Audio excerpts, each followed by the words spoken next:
finisher he's become. Lane, Oladipo. Oh, that's right. You better mean mug after you dunk on somebody that way.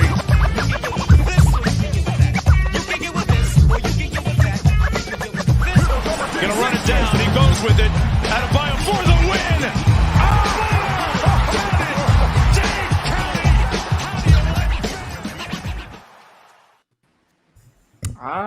Bienvenido para atrás al programa Postgame de los Miami Heat en el 5 Razones YouTube Network. Los Heat acaban de ganar en contra los Charlotte Hornets. So, mi amigo, ¿cómo estamos haciendo hoy en esta buena noche? Bien, ¿y tú? Me llamo Jonathan. Sí. All right. Yeah. Fantastic game. I know you guys all understood exactly what I was saying. Pretty much your generic intro, just sprucing it up a little bit, putting in my language. But anywho, what a game. What a game, what a game, what a game, what a game. And I know we thought we should have won this game like against the Hornets, but I think the way that the game was won and the way that the team came out was it was fantastic to see that type of performance from the Heat. There were some moments where the game was in question there, like early in the fourth quarter. But the Heat ultimately pulled it out. I believe the final score was 114-99. Correct me if I'm wrong. So, gentlemen, what do we have? What are our thoughts from this game? Brian, we'll go to you first, if you can see. So I thought it was a really good game.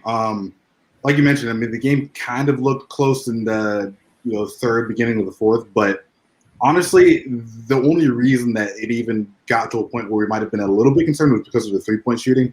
Everything else, the Heat dominated. That first quarter, they looked amazing, and it's starting to become the norm that not only the Heat are winning games, but they're winning them pretty. This is what I'm looking for. I was going to say bigly, but that's no.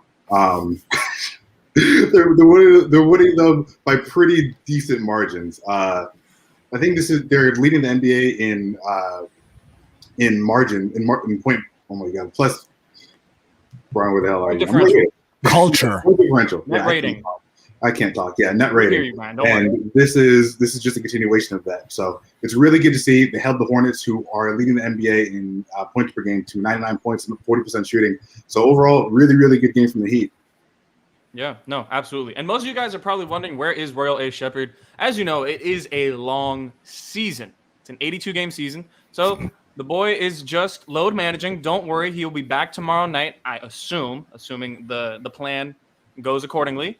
And he'll be back. So I know you guys are going to be missing Royal tonight. For now, I guess I'm the one that's here. Boo-hoo, we're going to have to deal with it. But Royal will be back. Okay, so don't worry. Don't get your panties in a bunch. The boy's going to be back. The best host of all post games ever. Royal A. Shepherd will be back tomorrow. Just want to get that out of the way. Jonathan, first of all, what the hell is on your face? Second of all, give me your thoughts on this game. Well, first of all, it's a Penta El Cerro mask. My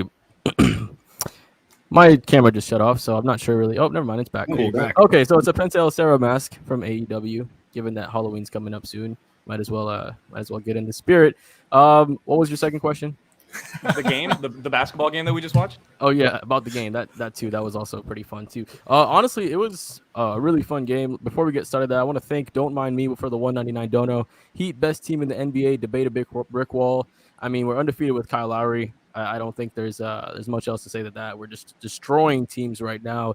And let's get into that right now, because the first quarter of this game was just showing exactly who this team is. Right. I mean, rebounding was crazy. 22-9. 10-0 on second chance, 5-0 rebounding. Jimmy started off the game really hot, right? Everybody else was kind of finding their way into the game. Jimmy was really hot. He was getting second chance points. He was finding Bam for the slam. Towards the end of the first quarter, Herro came in, and my God, that Herro buzzer beater at the end of the first quarter was absolutely amazing. I mean, it's not the first time he's done it this season.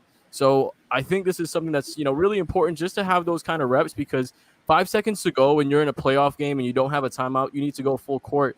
We saw, as we welcome in our boy Alex, sir, Mr. Tropical Bam, we saw that Kyle Lowry was telling Bam, hey, come to the middle of the court. And Bam came to the middle of the court. He gave the ball to Tyler Herro. Tyler Herro came up, pulled up, and he hit that shot. So I think having those reps in the season, just for in case that happens in the playoffs, you don't have a timeout and there's 5 seconds to go, it's good to have things like that.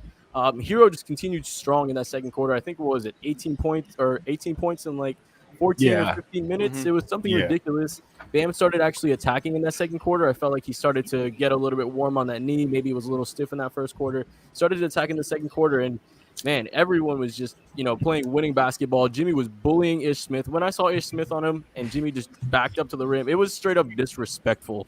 Like, it was straight up disrespectful. I mean, third quarter, we did have a third quarter. I think this was probably the worst third quarter that we had this season, probably since we were on national TV. Mike Breen said that Heat fans were surprised, and somebody on Twitter said that we're probably not surprised because we're used to the third quarter. Nope. We were missing a lot of shots, though. I think there was a point in the game where we missed like 9 straight shots. So I want to thank Mr. Royal A. Shepherd for the $4.99 dono, saying, "Take my money." We appreciate you, boss man. We miss you. We love you, and we'll see you Back tomorrow. soon. But yeah, second half, Charlotte made a run. The teams are going to make runs, and, Jimmy kind of held it down then. And at the end of the fourth quarter, it was just Bam time, man. He was just dunking on Charlotte. And this was the most aggressive Bam I think we've seen. I mean, we've seen him definitely in the Brooklyn game when he scored 41. But this just gave me vibes of just him realizing he's an absolute monster, that no matter who he has on him, he's going to have a mismatch. And, I mean, what was it, like 4 or 5 dunks in the fourth quarter? That was absolutely crazy. He's a mini LeBron. That's what I'm saying, right? He found. Oh my God, we had to go there already, Jonathan. That Morris dunk where Bam found him off the pass. Beautiful. But hey, man, great game. I talked a lot. Let's give us a Oh good my God, John, you did fantastic. And you just got to throw out some names that we gotta compare our boy to. But Ariel, I was gonna go to you, but sorry, seniority rules here. We got Alexander live from the scene of the crime.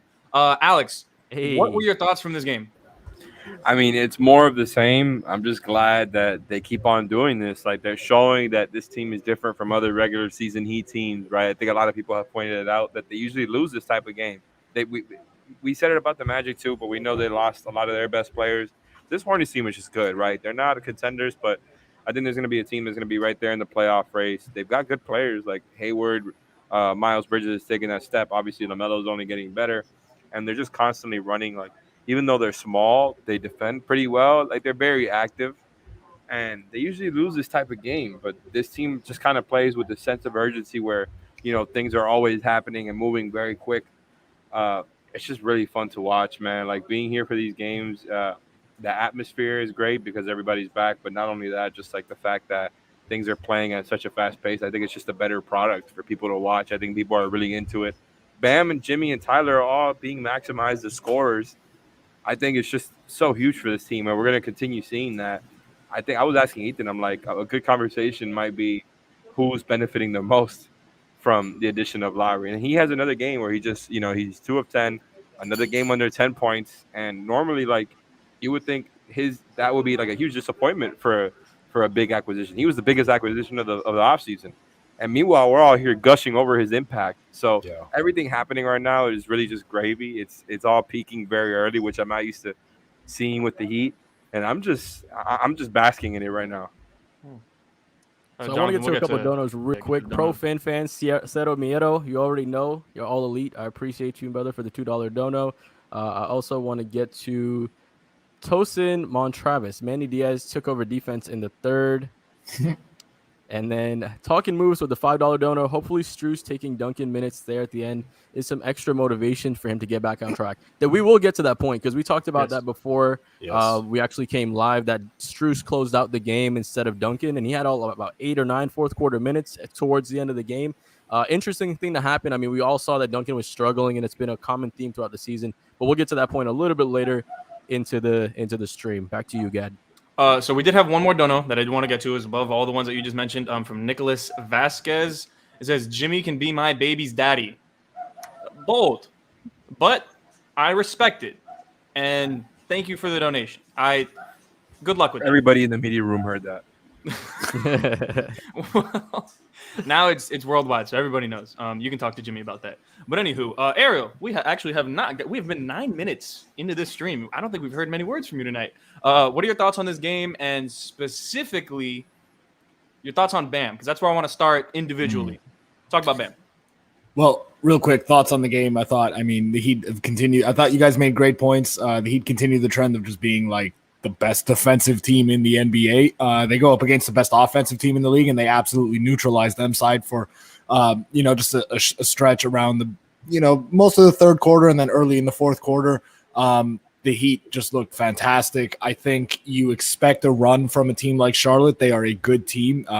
It's natural. What I was most impressed with was the way that the Heat kind of withstood that and bounced back, and they showed their resiliency. And, like that run to kind of answer, Charlotte gets it down to 6 points a couple of times in the fourth quarter. And then the Heat, before Jimmy checks back in, Bam leads right into our next point. Bam just absolutely goes to work, starts dominating on the glass. He had 19, 18 rebounds tonight. Just, they couldn't do anything with him under there.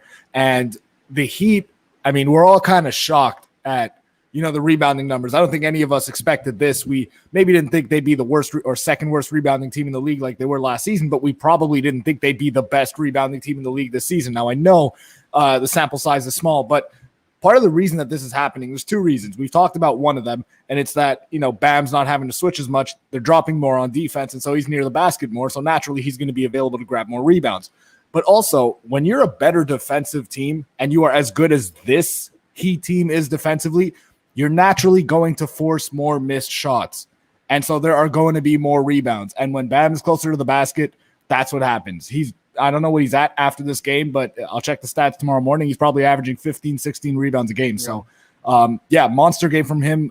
We mentioned, what do you guys mentioned before we came on here, that his performance kind of reminded us of what we saw in the Eastern Conference Finals a couple of seasons ago against the Celtics, where there's nobody that can do anything with him. Too small. The full, Bam animal just comes out and he just dominated that game. That was awesome. Yeah, no, definitely. And Bam, the thing with him is these are the moments where Heat fans, we really hold on to them, right? Because everyone says in the comments, or not everyone, some of us talk about it, some of us don't. But some people in the comments say, oh, Bam's not worth the max. Bam, we paid him too soon. Bam, this, that, and the other. These are the moments you have to appreciate Bam, who he is and what he could become. Bam Adebayo, Jimmy Butler played fantastic. Tyler Herro played fantastic. Bam Adebayo is the reason that we won this game. Bam is a force, and you see it against a team that if you don't have someone who is big enough or athletic enough to stick with Bam on both ends of the floor, you will get burnt by him. That is literally just the player he's turning into, and Kyle Lowry is really, really helping him become that. It's so fun watching Bam right now. Brian, we'll go back to you here. What are your thoughts on Bam? And then I'll go round table, a question for everybody. Real quick before Brian goes, I want to get to this dono from Jose A. Lucas for $2. Appreciate you, brother. Forward one without Oladipo and rumored to get John Wall. And this team is good, and it's only going to get better. It's only going to get better from here. There's a ways to go. Prod by Pack TV. Thank you for the $2 dono. Hashtag my boy feeling good. Appreciate you, Prod by Pack. Appreciate you with the dono, brother. Brian, go ahead. As Eric Reed passes behind Alex.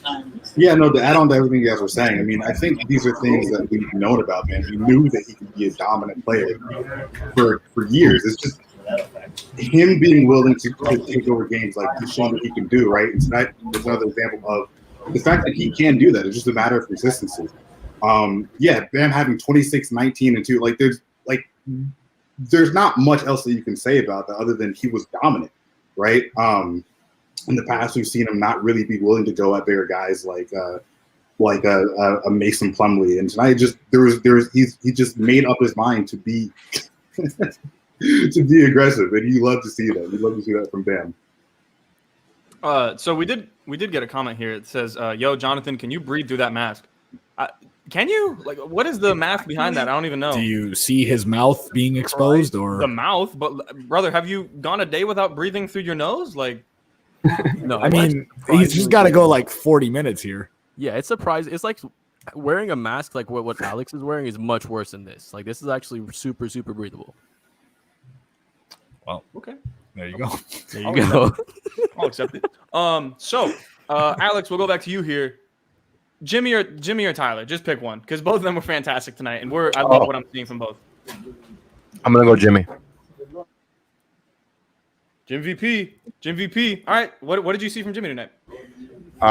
This is kind of boring. I just feel like it's more of a trend of the same stuff that we're already seeing before, right? When it comes to Jimmy, he's being used as this wide receiver on offense, right? They're just kind of putting him in his spots over and over again. They're using him a lot as a roller. They're using him. Yeah, I feel like a couple times the dribble handoff situations where Bam was put in last time. Now Jimmy's being put there. That's kind of, goes into the same category of being used as a roller. But I just feel like he is being optimized now for real. And we saw him in a completely different role the past couple of seasons where he was really playmaking for everybody else other than just getting into the basket, getting to the free throw line. And now it's been made so much easier for him from a scoring perspective, right? Like he just gets his shots and his spots constantly over and over and over. They're playing at a fast pace, so he's getting a good amount of shots. And all of a sudden, like Lowry has turned all three of these guys, and I said this before, but into scorers where we were always talking about like, oh, they needed to add another 3-level scorer. Mm-hmm. He's gotten all these guys better when it comes to that aspect. Not that Jimmy is hitting threes, but just from a scoring aspect, he's made these guys' jobs a lot easier, not to mention the defense. So just having Jimmy like being this guy and being able to use him in all these different ways now, having all these different layers to the offense, I feel like that's still the biggest thing for me, and I'm looking pretty good now. I know Ethan's been bragging about that. Tyler Herro is going to lead the team in points per game take. I feel pretty good that Jimmy's still going to lead it. I mean, I picked that, and he's really back to being Jimmy G Buckets. Like, he's out there doing his thing, and they're not relying on him so much to create for everybody else anymore. I love it. Yeah, he's been unbelievable, and save for that game against the Pacers where we held him accountable. We most definitely held him accountable on this show. That's one way to put it. Yeah, well, we did say we were holding him accountable, and it was constructive criticism because, we love Jimmy Butler. We really do love Jimmy Butler. He does so much for the Heat. Honestly, underappreciated around the league. But anywho, Ariel, you were very, very strictly defending Jimmy Butler on that post-game show, and I did want to ask you one question with Jimmy. The jumper looks better. Maybe sure it's not as good as you would probably want it to be, and maybe Jimmy's just not going to be that guy that is going to give you X amount of jumpers every single game, but it's serviceable at this point. Maybe it'll get back to being as good as it was in the regular season last year. What did you see from Jimmy's scoring outside of the restricted area? Like those touch shots, those pull-up mid-range, even the pull-up three. What did you see from Jimmy tonight?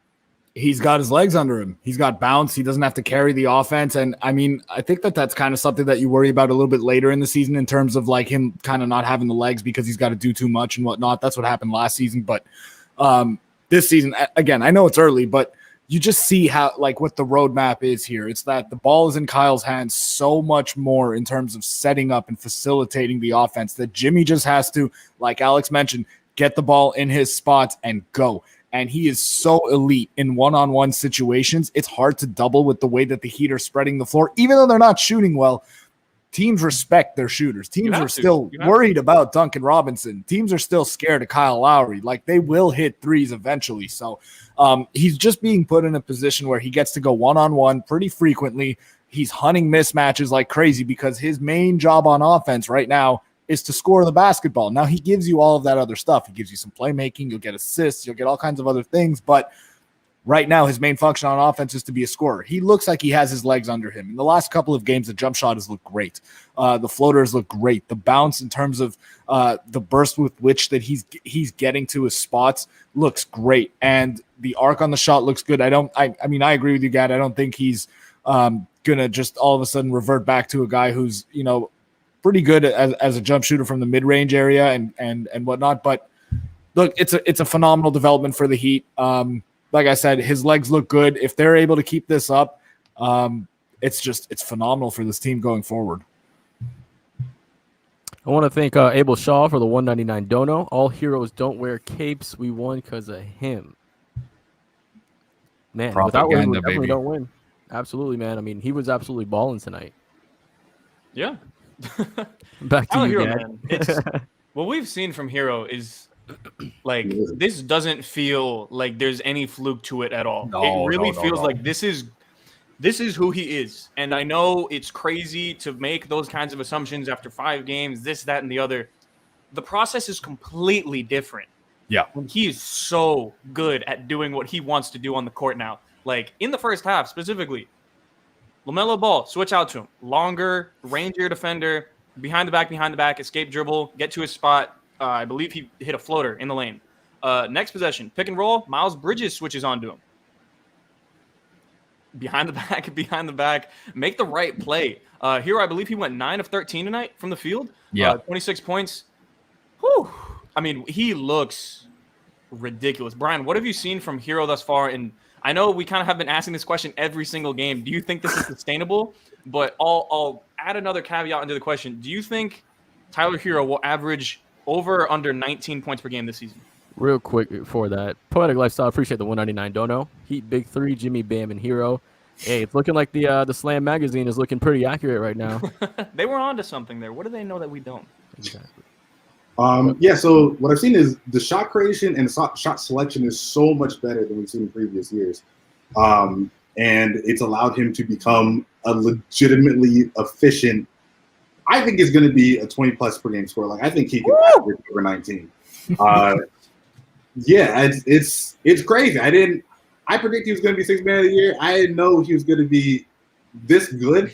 He's only in his third year, guys. He's only in his third, and the defense looks better too. Like, he plays some pretty solid defense on the belt. So he's 80% or whatever percentage he was shooting. Yeah, obviously he's been shooting at an incredible clip from the preseason to now, and I'm not sure that is necessarily sustainable, but I think he can be an efficient 20-point per game scorer off the bench for this team. And one part of that game that really stuck out to me was when Mike Breen said, "Great defense by Herro," when he was defending LaMelo Ball. Like, that's one of the first times I think I've ever heard that. And for that to be said on national television, that's epic, man. And Poetic Lifestyle, appreciate the second 199 dono. Herro sparked the offense once it slowed down. Hey, that's a great point. Man. Great point. Whenever the offense felt like it was dead, especially that in that third quarter when when Herro came in that fourth quarter, I think they went down to 6 or went down a couple times, yeah. It went down to 6, and Herro hit a couple of threes that ballooned that lead back up to 16, and that was like the first time pretty made sure, kind of sealed out that game. So Herro was pretty good this game, man. It was pretty phenomenal. Back to you, Gad. No, I was laughing at Royal's comment here. He said 14 PPG by game 30. No way. Royal. There's no way. Royal. You know what? He's going to speak his piece tomorrow, so obviously we'll get to hear more of it from Royal tomorrow, but it's funny at this point. Like, I understand Royal may be sarcastic in his judgments with here at this point, but man, it is really exciting what we've seen so far. And you see it at the home games too. Like, the arena goes crazy every time Tyler Herro does virtually anything. And then they're starting to do the same thing with Bam. It's really unbelievable. But anywho, so we talked about Tyler, we talked about Jimmy, we talked about Bam. Kind of want to get some role players here. And before we get to the negative, obviously there's one negative, the elephant in the room. We'll address it later. Whatever. I want to talk about the closing, because the closing was very interesting. Max Strus, closing tonight. Jonathan, you've been pretty high on Max Strus. What did you see from him in those last 8 to 9 minutes? And obviously this won't be an every night thing, but do you think it is encouraging that we can at least trust Strus in those minutes? Yeah, but definitely. Before we get to that, we got 45 likes right now on stream. We got 500 people on here. Let's get that shit up to 100. What are you guys doing? Like, definitely get that shit up. Like, we got 500 people in here. Make sure you get that up to 100. But as far as Strus, it's super encouraging, right? Because he's developing into somebody that Coach Spo trusted to close a game that was kind of getting at risk for the Hornets to come back. So it's super encouraging, right? He's a gunslinger like Duncan. He's pretty much Duncan light, except, he's a little bit more athletic. He has a little bit more to his game as far as taking it to the rim, doing a little different things. But I think it's super encouraging because now you have a guy that, let's say Duncan Robinson just doesn't have it going, right? He doesn't have it going right now at the beginning of the season. He's in a new role. I think he's going to find his spots. Everybody's worrying a little bit too much about that. So that's my opinion on that. But as far as the Strus being able to come back, when you have a guy like Duncan struggling and you need somebody that can still just be that spot-up shooter, somebody that still has that gravity, somebody that's going to sling that ball, even if somebody's right in their face, that's super important to have, especially off the bench. And having, like I said, somebody like a Duncan Light is key because let's say he goes down later in the season, we always have somebody to back us up. So, yeah, man, super encouraging. He shot the ball. I mean, he hit 1 or 2 in the fourth quarter, and he plays good defense, right? He's a bigger body. I would say he's better than Duncan defensively, and that helps a lot with me. I think it's just the types of defense that they are better at is different. I think Strus is probably better on ball because he's stronger and he's more confident kind of in his movements. But Duncan, I think, is definitely a better off-ball defender. Like, Duncan in passing lanes is actually pretty solid, and Strus, like, he struggles navigating screens and kind of he gets lost a little bit in rotation, but that's fine. I think that comes with him having 2 less years of reps than Duncan off ball. But Strus, like, to his credit, he did have some good defensive possessions down the stretch, really, really playing hard on both ends of the floor. There was one possession. I want to shout out Marco Romo here because he, in a group chat, also pointed out as well. Strus's relocation ability. When he comes in, it's the same thing that it was in Summer League and it was last year. He is just going full speed, and it is so hard to guard because if we get an offensive board, oh my gosh, it's impossible to find Strus. And there was one play in the fourth quarter. He took the three, missed. I think Bam got the rebound, swung it out to Kyle. Kyle swung it to the corner to Strus off a relocation. Wide open corner three, hit the shot. I think that's when the lead got to 13 in the fourth quarter. Those kinds of plays matter. And I think that's one of the reasons why Strus was given such free reign. Listen, if he's doing his job, just running hard, running around screens, hitting threes, it's gonna be fun watching Strus play. He, along with pretty much the rest of the bench, played well tonight. Ariel, pick someone that we have not talked about already that you were impressed with tonight. Before you pick somebody, Abel Shaw, appreciate the 199 dono. Behalf on Royal, don't let T-Rex arms fool you. So appreciate you, Abel, shouting out Royal in spirit. Back to you, Ariel. I think I want to talk about. I'm torn between two guys. I'm going to go Kyle Lowry. I feel like, I'm sure we're going to really get to Duncan in a minute here, but we are. Don't worry. Okay. We'll close with that. But the whole the reason. Okay, so Heat fans, if you look at the timeline, during the game, after the game, off days, whatever, Duncan's been getting crushed by Heat fans. People want to trade him. People are worried about if it's going to come back. I think it will. I'm not worried about Duncan. I think the reason we're not seeing that with Kyle is, he's just the engine of the offense right now for large stretches of the game. And again, man, I don't want to harp on Kyle's performance too much because I think he's played really well. Other than the jump shooting, everything else has been really good, right? The rebounding, the outlet passes, the playmaking, the just controlling the tempo, settling the team down, the way that the whole team just plays a more calm and under control and precise kind of style of basketball when he's on the court. All of that has contributed, tremendously to how good this team looks and how they've just been annihilating teams every time he's been on the court pretty much. But at a certain point, they're going to need him to start shooting a little bit better. I'm not worried about it. He has a long track record of being at least a very good three-point shooter. His percentages overall, if you just look at his field goal percentage over the course of his career, he's never been a really high field goal percentage type of guard. But as a shooter, I don't think you worry about him too much. I do at a certain point, the Heat are going to need it to come back. They are winning games based on their defense just being absolutely ferocious right now. But at a certain point, he and obviously the guy we're going to get to in a little bit are just going to have to find their shots. I think he got good looks. I don't feel like it's anything schematic. I don't think that there's anything wrong. I think he's just missing. I think it's some early season BS, and he's going to kind of find it. But the Heat are going to need it at some point here. Yeah, no, definitely. I'm not worried about Lowry either. Really quick, Jonathan or Brian, are either one of you guys worried as well? No. Yeah, I don't think there's any reason to be worried with Lowry. Ariel, like you said, the track record is there, and even what I love about Lowry is with Goran last year. If there were moments where Goran he just wasn't able to score, it would leak into defense. It would leak into his passing. There would be turnovers. There would be ugly plays. There would be bad closeouts, lazy rebounding. You don't get that from Kyle. Kyle gives you all of the stuff that's supplementary to the game. So even if he's not shooting well, he's still an elite role player, and his role player is a floor general, which is very important on the basketball court. So, even with Kyle struggling offensively, it's really been pretty basketball from him, I would say. And he's helping us out, man. He's helping us out, and this team looks fantastic, and they're not even at their ceiling. Let's address the elephant in the room. Brian, we'll go to you here. Duncan Robinson, it's ugly. I think there is one positive that we can take away from tonight, but the shooting is ugly, and it looks like it's going to be, or it's starting to be a bit of a mental block. I know there in the third quarter, there was about 4 looks that were just clean, and every shot that Duncan shoots, you expect it to go in. Brian, what did you see from Duncan? Do you think there's anything that isn't correctable, or is this really all more of a mental block? I'm going to start with a couple positives. I do like his cutting and his passing this season. I think that both of those aspects have improved from him. As far as his shooting goes, I don't know if it's as much of a mental block as much as it is that he's just missing. That happens. We talked about it. Shooters sometimes just go through rough patches. I think that's okay. He still has the gravity that Duncan Robinson is used to having. I don't think any guy is going to be like, oh, Duncan Robinson is shooting low 30s this season. I'm not gonna come out on him.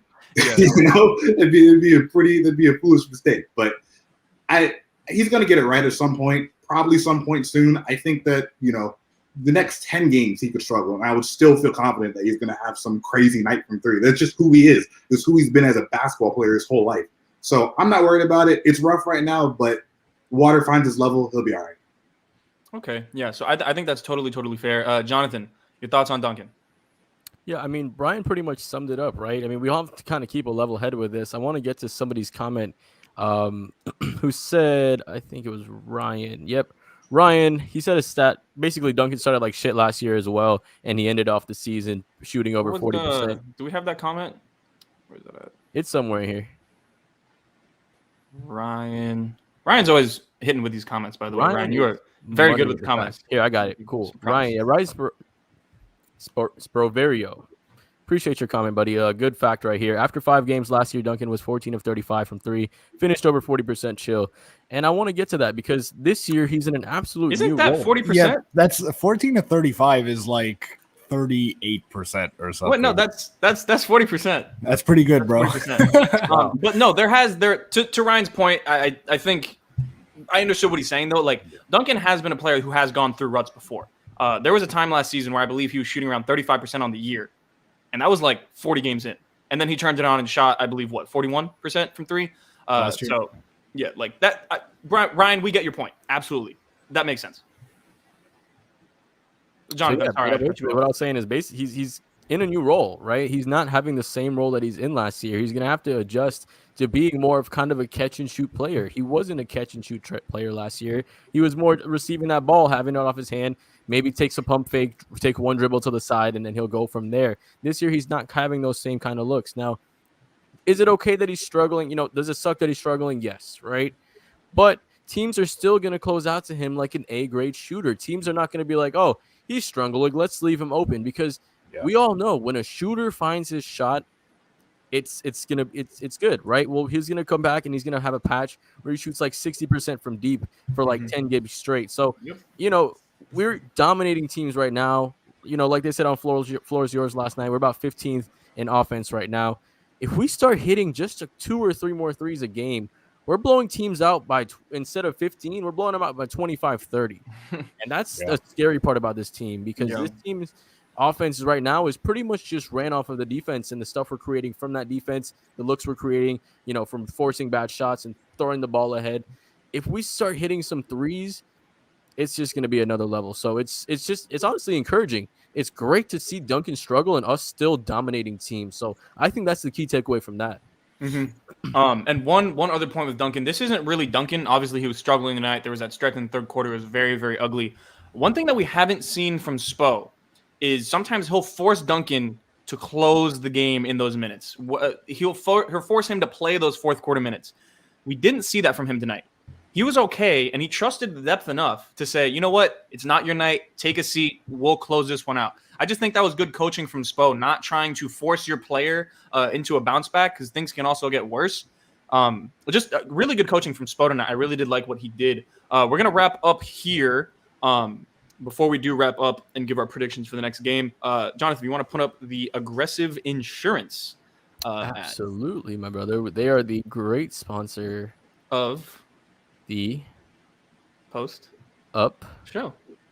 Absolutely. Okay. So if you guys don't know, Lynette, she is behind Aggressive Insurance Agency. So she does all the insurance that all your insurance needs. Go to her. She will have you covered. And we do have a phone number here, which, Jonathan, I believe it is being covered up. If we can try to clear that up so the good people can see.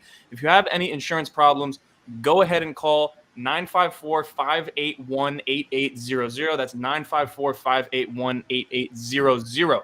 Make sure to give Lynette a call. If you have any problems, you need insurance, go ahead. So let's get to some predictions for tomorrow night, where Royal will be back, and we'll be having a blast on the postgame show. We play against Memphis Grizzlies, another team that stylistically gives the Heat problems. We've struggled with Memphis in the past. Taylor Jenkins is one hell of a coach. They have John Morant, who's one hell of a player. They got a lot of things that give us problems. Ariel, we'll go to you here. I think you might have to head out immediately. Do the Heat win this game? First of all, the boy is feeling good. Well, There that's you go. That's There you I don't go. want to try to No, but I need that's a post-game thing too, though. Originated by Royal, you're right. Fair. But the boys feeling good. If I'm going to be completely honest here, I think it's going to be a really tough game. You make a great point about them being an awful stylistic matchup for the Heat. You put the Heat in Memphis on the second night of a back-to-back. It's a recipe for disaster. But I believe that this team is good enough. Like, they're at a level of good that they can overcome that. You know what I mean? And I think that assuming, everybody plays, Kyle plays, Bam plays, there's no re-aggravations of any injuries or whatnot, they are going to be better suited to control the pace of the game. It's going to be a recurring theme throughout the season where when you have Kyle Lowry, when you have Jimmy Butler, you're going to more often than not be able to decide at what pace the game gets played at. So if you can kind of keep the Grizzlies from getting out in transition, getting all those young guys running up and down the court, I think the Heat give themselves a good chance. It's going to be a tough game on the second night of a back-to-back, but I got a Heat win and a close one. Yeah, this is a game where I'm happy that they won tonight because it makes you feel like there's less pressure on tomorrow night's game. If you lose, you're 4-2. If you lost tonight and you lose tomorrow, that's 3-3. And for as good as we've looked, I think the team looks fantastic. Like, we can have a legitimate conversation about being the best team in the NBA. 3-3 does not reflect that. 5-1, although, looks really, really pretty, as we say about it, Ariel, because he goes to get his Uber Eats. Brian, is the boy feeling good for tomorrow night? The boys feeling good. Heat are going to win by 15. Don't care how good the Grizzlies have been. 15-point win. Okay, 15. I love it. I love the confidence. Very confident. Does Duncan have a bounce back game? He does. I was actually going to say that. Thank you for reminding me. Yes, Duncan has a bounce back game tomorrow. Just because I feel like every game after Duncan has a bad game, it feels like he's going to have a bounce back game. He's that good of a shooter. He's top 5, probably top 3 in the NBA. I have full confidence in Duncan. I'm going to say tomorrow he has a big game. I hope so, because the narrative around him, it's justified, but it's getting very, very negative. Shooters, they go through these like peaks and valleys throughout a season. So it sucks that he's starting in a valley, but the only way you can go is up, pretty much. So that is a good caveat, a good silver lining for Duncan. Jonathan, we'll end off with you. Is the boy feeling good about tomorrow night?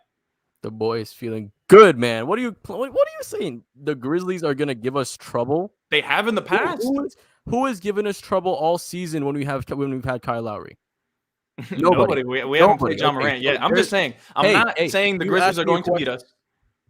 I'm saying the Grizzlies are a really good basketball team, and they're the type of basketball team that can give the Heat problems. The same way the Charlotte Hornets are a type of basketball team that can give the Heat problems. We're on the second night of a back-to-back on the road. This says scheduled loss. I think if the Heat win, it would be supremely impressive. Jonathan, do you think the Heat win? The Heat gonna blow this shit out. What do you mean? This is going to be another game. Jimmy has Tyus Jones, Ja Morant, Dylan Brooks. He's gonna bully these people in the post. Bam is gonna have another great rebounding game. 1J54 said they don't have Valanciunas. If they don't have Valanciunas, Bam is absolutely gonna destroy. They have Steven Adams. Yeah, exactly. So regardless, Bam is going to destroy, man. The Heat are going to blow this shit out. What do you mean? I think it's a game where the Heat are going to need to shoot well from 3. They have not done that. They have not done that since game 1. They've been shooting horribly from 3. But regression is undefeated. Regression always happens to one extent or another. But the Heat are ridiculously poor from 3 right now. I think they're probably close to, if not below, 30%. I think the Heat turn it on from 3 tomorrow night. I think Kyle Lowry is actually going to be the guy who has a big scoring game. I'll say Lowry probably gets around 20 or so points. He gets loose, pull up threes. It's going to be a beautiful thing because we don't see that much in Miami.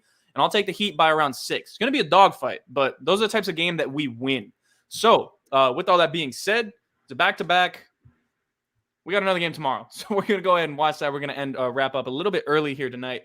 Thank you guys in the comments for showing some love. Make sure you go. If you have any insurance needs, go ahead and call Lynette Aggressive Insurance, 954-581-8800. And any last words, gentlemen? Yeah, I mean, we still got 400 people in watching right now, and we only got 160 likes. On your way out, appreciate you if you just hit the like button. If you're a true Miami Heat fan, if you're a bandwagon, we understand if you don't like the button. We understand. It's okay to be a bandwagon and not hit the like button. But if you're a true Miami Heat fan, make sure you hit that like button. Absolutely. Brian, last words? I'm very close to apologizing to Markieff Morris. I just want to say that. So we'll have that conversation soon enough. Yeah, I hope we don't, but hey, he's playing good. If any player is playing good on my team, I will cheer them on. I just don't want to. Yeah, true. I just don't want to apologize to Markieff Morris. I want to be right. I get it. It's not fun having to admit when you were wrong, which I've had to do multiple times on the show. But hopefully Markieff, I mean, he's playing well. He's playing within he's filling his role, to say the least. Yes. Which is all we can ask for. So thank you everybody in the comments. Go Heat. Thank you, Heat, for winning another game. Looking fantastic. We'll be back tomorrow night. Royal will be here, most likely. And back tomorrow. Let's get a W. Play video, Jonathan. Jimmy buckets! Clutch time! Tyler Herro, what a finisher he's become. Lane, Oladipo, Hall. That's right. You better mean mug after you dunk on somebody that way.